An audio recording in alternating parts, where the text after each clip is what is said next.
ng bayan, maasahan anumang panahon. Magandang araw po sa ating lahat. Narito na ang pinakauling update sa magiging lagay ng ating panahon sa susunod na 24 oras. Sa kasalukuyan ay umiiral ang southwesterly wind flow o ito yung pasimula ng habagat sa ating bansa.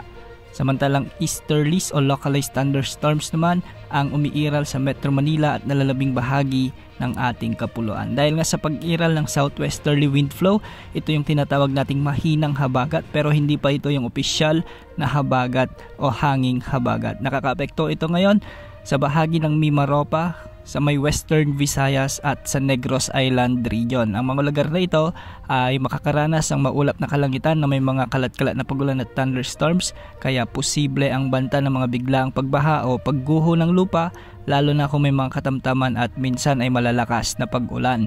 Makikita nga natin sa ating satellite animations na ang mga kaulapan na ito ay posibleng magdulot ng mga pag-ulan sa mga susunod pang mga oras at sa mga susunod pang mga araw. Samantala localized thunderstorms naman ang nagdadala ng maulang panahon sa malaking bahagi pa o sa nalalabing bahagi ng ating bansa.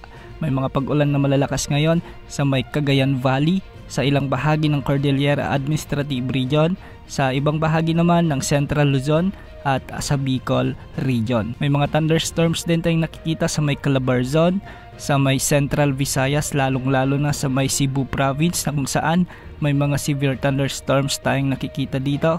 May mga malalakas na pag-ulan din sa may Eastern Visayas, sa may Sorsogon, Davao Region at ilang bahagi ng Bangsamoro Region. Sa kasalukuyan ay wala pa rin tayong namomonitor na LPA o bagyo na posibleng pumasok o makaapekto sa ating kapuluan sa susunod na 3 hanggang 5 araw. Ngunit ang magiging dominanting weather system sa mga susunod na araw ay ang pag-ihip ng southwesterly wind flow.